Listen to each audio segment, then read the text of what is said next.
Um projeto lindo que já ajudou milhares e milhares de pessoas em situação de rua e vulnerabilidade e está transformando o futuro de pessoas que não tinham nenhuma esperança de sequer continuar vivo. Solta a vinheta.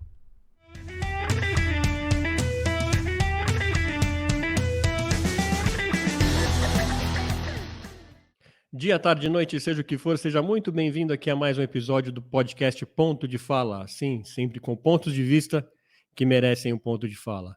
Antes de conversar mais um papo aqui muito interessante, muito importante, eu quero pedir para que você se inscreva no canal se ainda não fez, acione o sininho aí das redes sociais, assim você não perde nenhum papo super interessante aqui do Ponto de Fala, que vai ao ar todas as terças e quintas às 18 horas.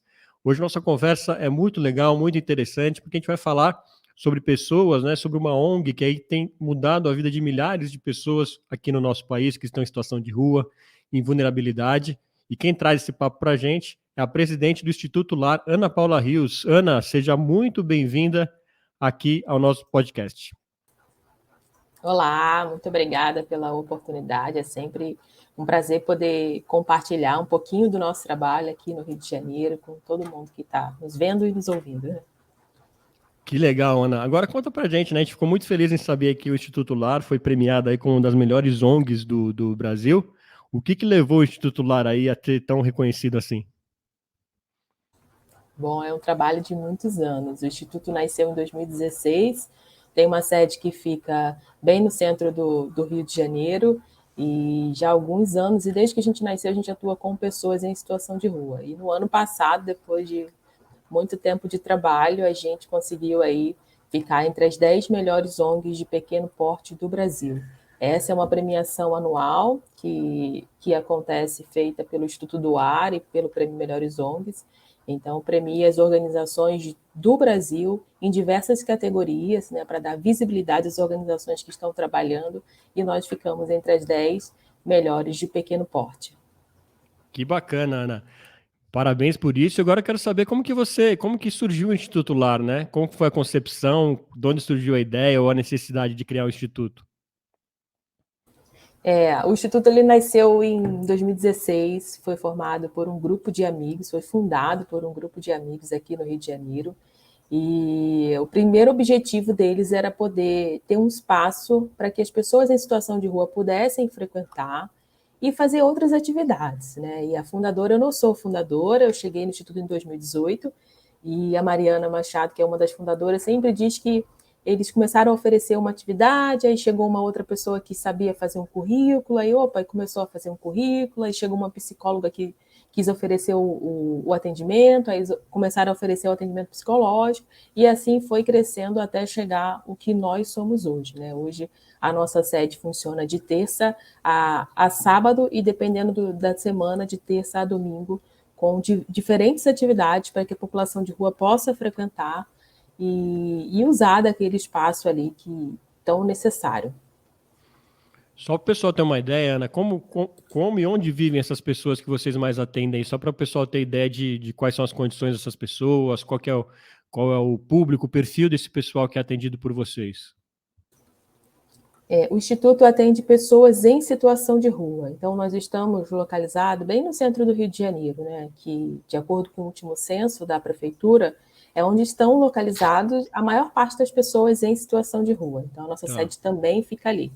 E é um espaço para que eles possam frequentar, né? Então, hoje, por exemplo, a gente tem oficina de arte e cultura, de arte-terapia, a gente tem cine-debate, a gente tem oficina de música, são diferentes atividades que eles podem passar a maior parte do tempo ali com a gente, e a gente acaba atuando com a redução de danos, que é o nosso primeiro objetivo, vamos dizer assim, né? Fazer com que eles passem a maior parte do tempo ali, é menos um dia que eles estão nas ruas aí, fazendo outras coisas.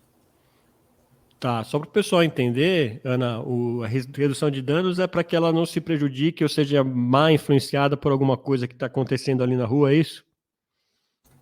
A redução de danos, na verdade, é sobre o uso abusivo de álcool e drogas, né? Tá. Então, um dia a mais que ele fica no nosso espaço, assistindo um filme, participando de uma roda de conversa e se alimentando bem, é menos um dia que ele está na rua consumindo álcool ou droga. Tá, entendi. Agora que vocês tiveram, imagino, né, um grande desafio durante a pandemia, né, em que, enfim, a situação ficou muito séria, né, inclusive eu acho que muitas outras pessoas foram impactadas nessa situação porque não tinham mais ajuda, não tinha mais tanta gente na rua contribuindo, mas eu sei que vocês fizeram um trabalho bem interessante aí para ajudar nesse período, né? Conta pra gente como foi. É bem interessante a sua pergunta, Fernando, porque a gente já trabalha, né? Eu estou nesse trabalho no terceiro setor já desde 2017 e a gente tem muitos voluntários que já estão nessa área. Mas a pandemia ela foi muito diferenciada, sabe? A nossa equipe aqui teve que se preparar, e eu digo que foi a primeira vez que eu vi a fome de perto. Então, apesar de atender pessoas em situação de rua no centro do Rio e a galera ao redor já ter essa noção, muitas pessoas bateram na nossa porta, né? E falando, olha, eu não estou na rua, eu não moro na rua, eu tenho uma casa, mas hoje eu não tenho o que comer dentro de casa. Né? A gente teve casos de pessoas que chegavam ali com a carteira de trabalho, mostrando, olha aqui, moça, eu trabalhava, eu sempre trabalhei, mas perdi o emprego na pandemia. Então, para a gente, enquanto voluntário, também foi uma situação muito delicada, sabe? A gente teve que trabalhar muito o nosso psicológico para continuar atuando, porque a nossa ajuda, por mais que ela chegue a muitas pessoas, ela nunca chega a todo mundo, né? Ela é uma ajuda limitada. Então, foi uma situação muito diferenciada vivida pela nossa equipe. E aí a gente teve que fechar a sede e fomos para a rua, né? A gente foi atuar na rua. Então, na pandemia, a gente começou, se eu não me engano, 21 de março de 2021 e só parou de 2020 e só Entendi, sim. paramos 31 de dezembro de 2021. Então foram Tá. 650 dias aí de atuação contínua. Chuva, sol, feriado, dia santo, a gente estava lá nas ruas servindo a alimentação, né, que foi a parte mais necessária durante esse período. Tá. E me conta uma coisa, como que é fazer isso numa cidade grande como Rio de Janeiro, né? Eu acho que tem vários aspectos que envolvem isso, né? Desde da prefeitura, quanto a até as condições de você estar com pessoas ali que, enfim, você nunca viu, não sabe qual é o comportamento delas. Quais são os principais desafios de trabalhar num projeto como esse, que é muito lindo, Ana, mas acho que tem desafios aí pelo caminho, não? Tem muitos desafios, né? Os desafios, eu acho que desafios é o que não falta aqui para a gente, né? Por estar na capital, onde tem a maior concentração de pessoas em situação de rua, esse já é um primeiro desafio, que a gente não consegue atender todo mundo. Às vezes a gente sai com uma quantidade de quentinhas e a gente não dá conta, né? A gente precisa oferecer mais. Mas o ponto interessante do Instituto é que nós não somos assistencialistas, nós somos construtivistas. Então, a gente quer entender esse cidadão de verdade para que possa oferecer ali outras oportunidades que favoreçam o processo de reinserção social. Então, esse é o nosso principal objetivo. E aí, quando a gente fala que a gente não é assistencialista, ou de hoje, das 7 mil pessoas que estão em situação de rua, o público que a gente atinge acaba sendo um pouco menor, né? Porque a gente atende um outro perfil, a gente atende aquelas pessoas que realmente querem a mudança, que acreditam que elas são capazes e a gente consegue auxiliar durante esse processo. Então, um dos desafios é a quantidade de pessoas. Acho que o segundo desafio hoje para a gente é o tamanho da nossa sede.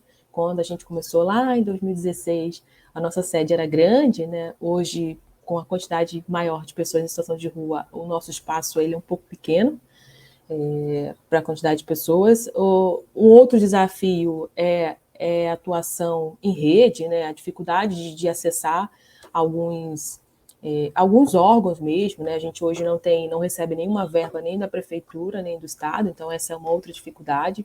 Se a gente tivesse esse apoio mais firme, a gente conseguiria abrir mais dias na semana para oferecer atividade das pessoas. Um outro desafio, sem dúvida, é trabalhar com a parte financeira.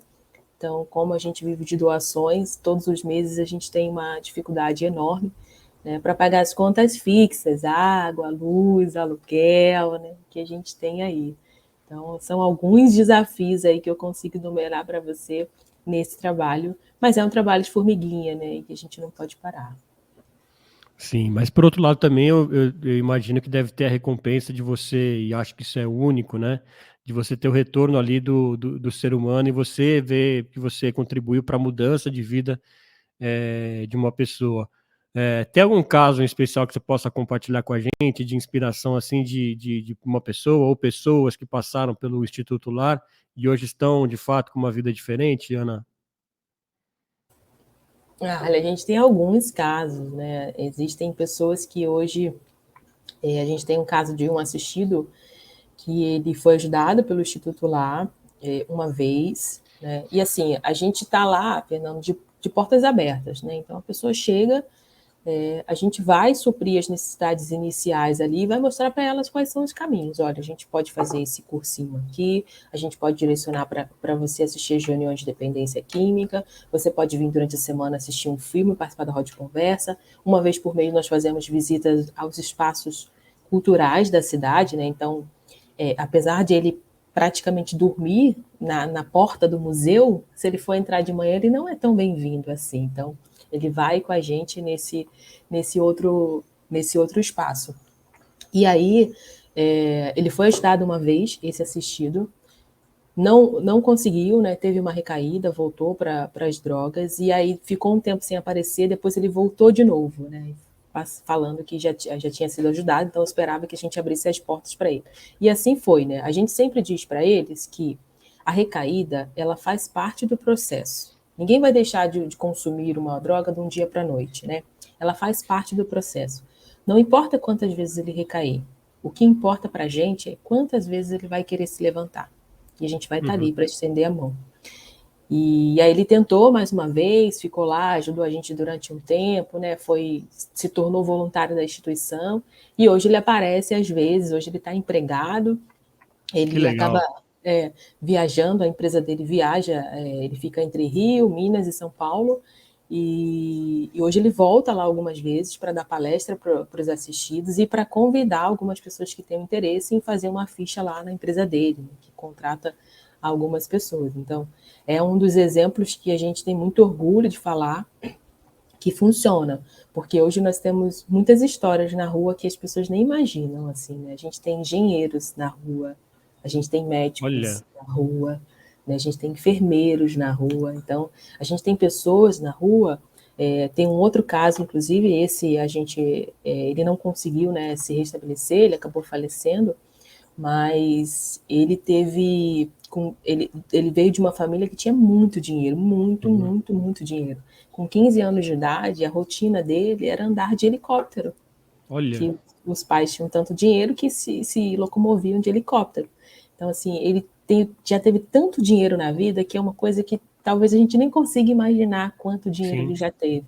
Mas acabou em situação de rua, né, por conta do uso abusivo. Ele conheceu as drogas dentro de casa, que era muito comum, foi apresentado pelo próprio pai e terminou em situação de rua e infelizmente não conseguiu se recuperar. Caramba, histórias assim que realmente a gente não imagina, né? A gente tem esse pré-julgamento de quem tá ali na rua, sempre foi ali, né? Parece que ele brotou ali, sempre foi pobre, e é muito diferente disso, né, Ana? É muito diferente. E eu sempre falo para os voluntários que esse trabalho com a população de rua, ele te força a trabalhar a empatia.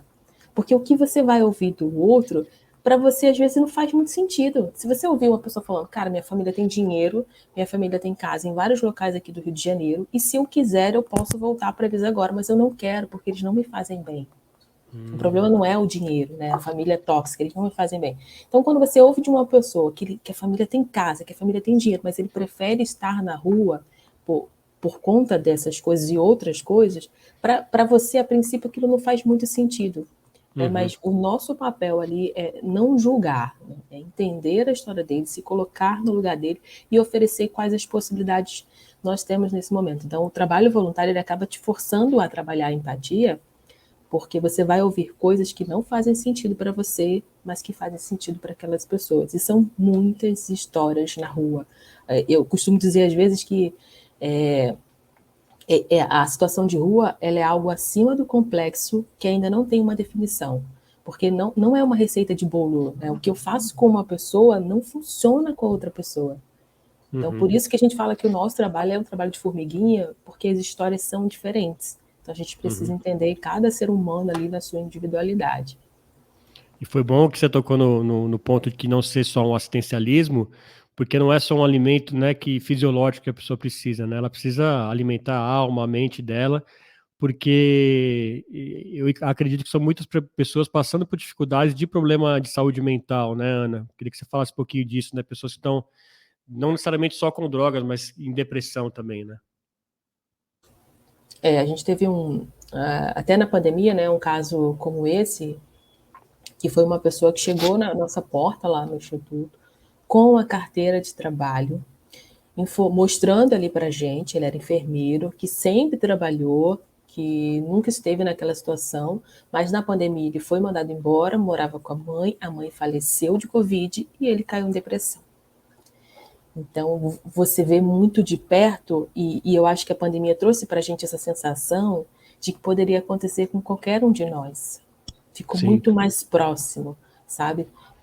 E hoje, quando a gente fala que nós não somos assistencialistas, a gente precisa, com a nossa experiência hoje, oferecer o máximo de oportunidades para aumentar as chances do processo de reinserção social. Então, hoje, eu digo para as pessoas assim que não é só você conseguir uma casa, vamos alugar um quartinho para o cara e colocar ele lá dentro. Não é só isso.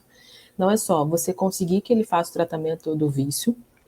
Não é só você conseguir um emprego para ele. Então, esse é um ponto interessante, porque o Instituto hoje, muito do que nós fazemos é baseado na nossa própria experiência com a população de rua.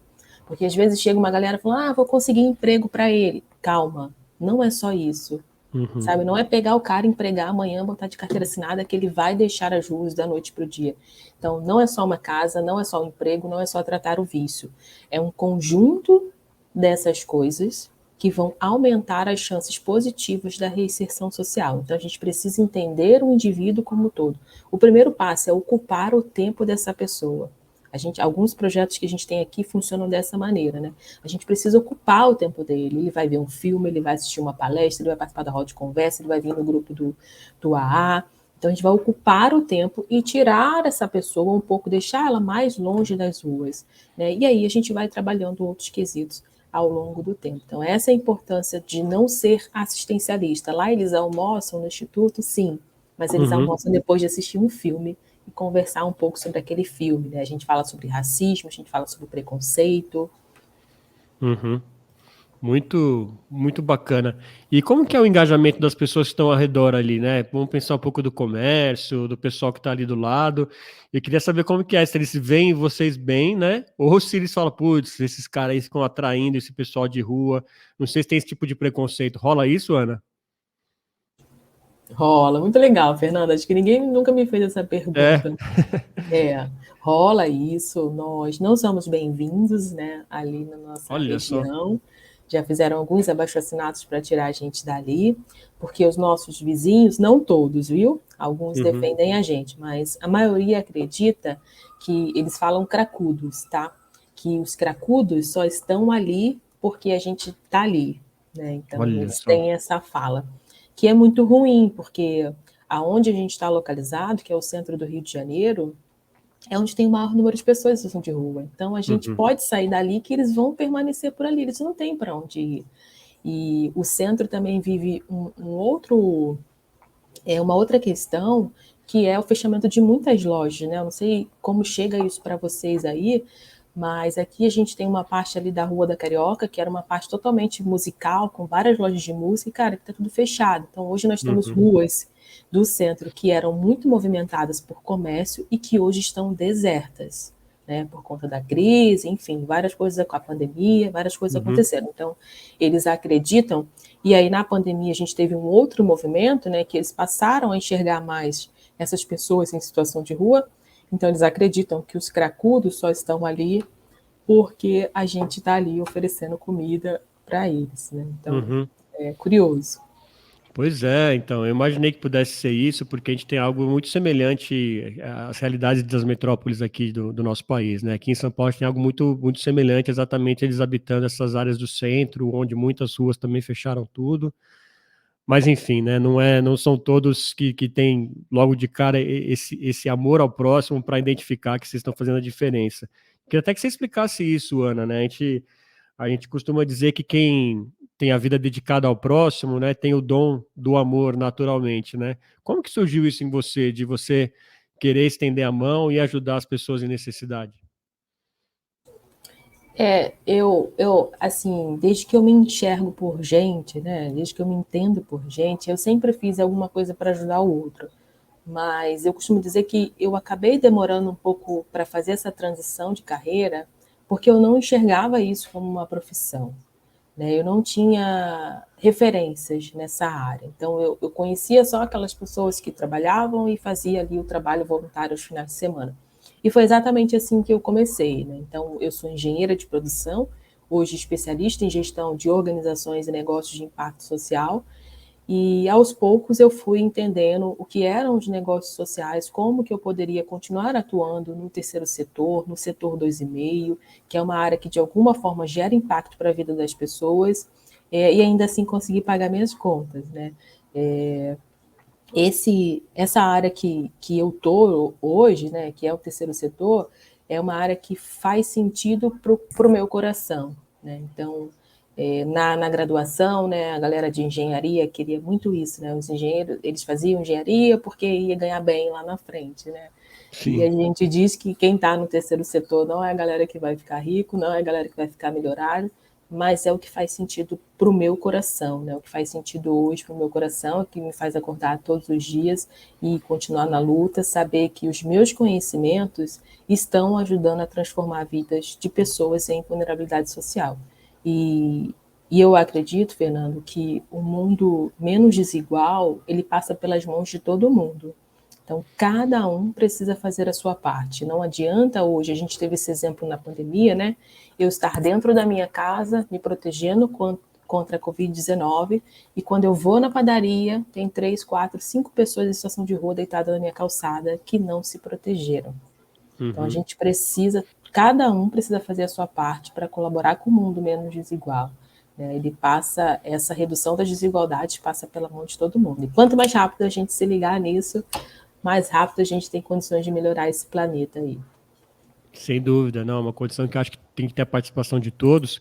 Agora, uma dúvida muito comum das pessoas, Anne, acho que é legal você, como já uma especialista de muitos anos trabalhando nesse setor aí, nesse terceiro setor, enfim, ajudando ao próximo, é, a gente está vendo muita gente nas ruas agora, né? Aqui em São Paulo, por exemplo, todo semáforo tem alguém pedindo alguma coisa tal. Existe algum certo ou errado? Tipo, muita gente se pergunta isso, eu devo dar dinheiro para a pessoa ou para a criança que está ali, devo oferecer um alimento? Existe um certo ou errado ou posso ajudar de qualquer maneira? Essa é uma dúvida que os voluntários que chegam aqui para a gente pela primeira vez sempre perguntam. E aí a minha resposta é o seguinte: primeiro a gente precisa entender que a gente só pode se frustrar com aquilo que depende da gente. Então, assim, se eu passei ali no sinal, cara, tocou o meu coração para oferecer o dinheiro, ofereça o dinheiro.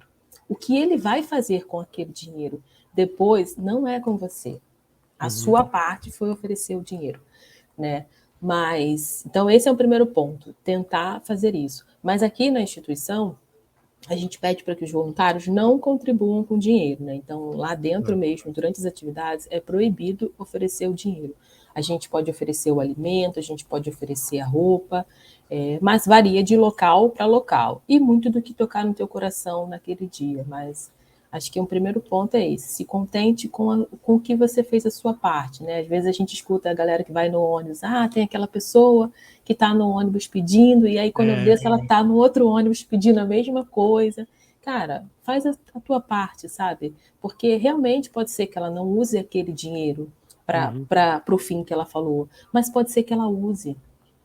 Pode ser Sim. que ela use. E pode ser que naquele dia exatamente que você contribuiu, que você sentiu que precisava contribuir, aquele dinheiro fez a diferença para ela de alguma forma. Então, faça a sua parte, faça o que o seu coração mandar e fique em paz com isso. Muito legal. E agora, quem tiver interesse de começar uma vida assim mais engajada, né, na ajuda aos necessitados, Ana, como que você daria dicas para ela começar, né? Procurar, tipo, alguma instituição? Como que é o jeito mais bacana da pessoa se sentir engajada e participante disso? Tem uma plataforma, posso falar o nome aqui? Claro, sem dúvida. Pode sim. Chamada Atados, que é um parceiro nosso aqui do Rio de Janeiro. Eles atuam também em São Paulo e em outras regiões. E lá você pode escolher a forma de voluntariado que você gostaria de oferecer, né? Pode ser online, pode ser presencial, você pode escolher por causa. Então, se você gosta mais de crianças, se você prefere pessoas em situação de rua. Então, para quem está começando, eu acredito que o trabalho voluntário ele chega para todo mundo em algum momento da vida. Às vezes ele chega, a pessoa já está muito novinha, já consegue oferecer refeição, engajada. Às vezes ele vai chegar um pouco mais tarde, né? A pessoa se aposentou, não tem o que fazer. Mas eu acredito que a maioria das pessoas ele ainda chega nessa vida, né? Chega. Então busque uma causa que você se interesse, comece pelaquilo que você gosta, da maneira que você se sinta mais confortável. Algumas pessoas, de fato, não conseguem trabalhar na ponta. Isso é uma realidade, né? As pessoas não conseguem trabalhar na ponta. Mas a pessoa consegue trabalhar de forma remota, ou a pessoa consegue ajudar na parte da organização, da administração, que é um ponto também muito interessante. A pessoa consegue, com a sua profissão, ajudar aquela administração, porque os projetos e as organizações, ela tem todas as outras funções que existem numa empresa. Né? A diferença é que, na maioria das vezes, a gente não tem os profissionais para todas essas profissões. Imagina, sim. Então, a gente vai fazendo o que dá. Né? Aqui no Instituto é assim, a gente tem total clareza de onde a gente quer chegar, mas a gente também tem um pé no chão de que a gente está fazendo o nosso melhor nesse momento com as ferramentas que a gente tem. Então, busca essa plataforma TADS, é uma super dica aí, e escolha lá a sua causa e comece devagar, comece no seu tempo também, faça, eu acho que tem que fazer aquilo que você se sinta bem, não adianta forçar algo que você não vai manter a continuidade. Mas Muito bom. faça, viu? Não, Trabalho voluntário. ótima dica. Vamos todos entrar aqui na sequência para dar uma olhadinha lá. E Ana, você falou assim que você sabe muito bem onde vocês querem chegar. Conta pra gente o que você imagina, ou até planeja, ou até sonha para o Instituto Lar aí nos próximos anos.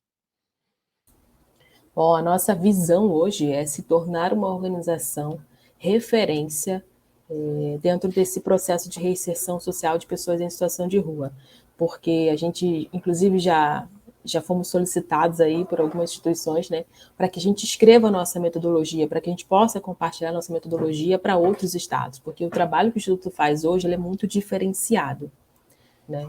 Então, essa parte da gente não ser assistencialista foge totalmente do que a maioria dos projetos costumam fazer. Então, a nossa visão é que um dia a gente possa compartilhar a nossa metodologia, que a gente se torne referência no processo de reinserção social com pessoas em situação de rua e que a gente possa compartilhar a nossa metodologia para que outros estados também apliquem e possam aí cada vez mais atuar na redução das desigualdades sociais. Muito bacana. Agora, se você tivesse um pedido a fazer assim, ele fosse se realizar, Ana, como que você queria, tipo, acordar amanhã e ver a situação das pessoas que necessitam tanto de cuidado aqui no Brasil? O mundo ideal é que as É, organizações não precisam mais existir. Então, a gente trabalha para que o nosso trabalho não seja mais necessário. Então, se eu pudesse acordar amanhã e não tivesse necessidade de nenhuma organização social voltada para pessoas em situação de rua, eu estaria muito feliz, sinal que a gente cumpriu a nossa missão. isso é muito interessante você falar, né? Porque vai bem bem diferente, bem na contramão do que é uma empresa, por exemplo, né? Vocês existem com o objetivo de deixar de existir, né? Isso é muito bacana e é o altruísmo na sua essência, né? Porque é para isso, né? Porque o sonho é que um dia a gente não exista mais, não tenha essa necessidade, né? Que as prefeituras consigam fazer o trabalho bem feito e que as pessoas não estejam em situação de rua. Então, ele vai um pouco na contramão, mas acho que é o sonho de todo mundo aí, que a gente não precise fazer esse tipo de trabalho, né? Tem uma organização de São Paulo que a gente é muito fã, que é Gerando Falcões, né? Que tem o Ah, sonho de sim. levar a pobreza para o museu. Então, acho que essa é a missão também. Adorei o termo. E agora, Ana, para a gente fechar, eu queria que você deixasse aí informações sobre o Instituto Lar, enfim, contatos, sites, redes sociais, para que as pessoas possam ajudar e participar aí do projeto de vocês. Quem quiser conhecer mais o Instituto, é só entrar na nossa página institutolar.org.br. Eu faço um convite para as pessoas, entre no site, confira os nossos projetos, veja se bate com o que você acredita ali, o que a gente está fazendo. E aí, se fizer sentido para você, se candidate para ser um voluntário, a gente tem vagas remotas também, ou seja um doador, venha para o nosso time de investidores sociais e seja um doador recorrente. As doações recorrentes hoje é que ajudam a gente a planejar e manter as atividades com mais tranquilidade, né? E a partir de R$1 por dia a pessoa já pode colaborar. Então você pode doar lá todos os meses R$30, pode ser por boleto, pode ser por cartão de crédito, e você já vai estar fazendo a diferença aí para que a gente mantenha as atividades e consiga ampliar também, que é um dos objetivos para esse ano de 2023. Então, institutolar.org.br. Bom, tá fácil demais, gente. Vamos correr lá, assim como a Ana nos indicou, e ajudar esse trabalho tão lindo. Ana, parabéns pelo trabalho, por estar à frente de um desafio tão grande quanto esse. Mas à medida que ele é grande, como desafio, também é grande como esperança, como amor às pessoas que tanto precisam. Parabéns e que vida longa aí. Vida longa não, né, o Instituto Lar? Pelo que eu entendi, vida longa enquanto precisar. Depois que ele possa aí deixar a sua marca e estar presente no museu aí de histórias bonitas.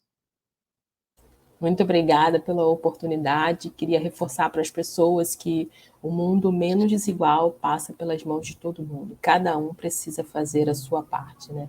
E o mundo melhor para as pessoas em vulnerabilidade seria um mundo melhor para todo mundo. Obrigada, viu, pela oportunidade. Até breve. Obrigado você, Ana, e obrigado você que acompanhou aqui mais um episódio do nosso podcast Ponto de Fala. Sim, então não se esqueça de se inscrever no canal, deixar aí o seu comentário, compartilhar geral, acionar o sininho das redes sociais, assim você não perde papos tão inspiradores e transformadores como esse aqui que a gente teve com a Ana do Instituto Lar. Vamos lá ajudar, vamos entrar no site, porque tem muita gente precisando da gente, então vamos, clica e vamos ajudar, tá bom? Eu sou Fernando Tuller, esse foi o Ponto de Fala, a gente se vê no próximo, até lá.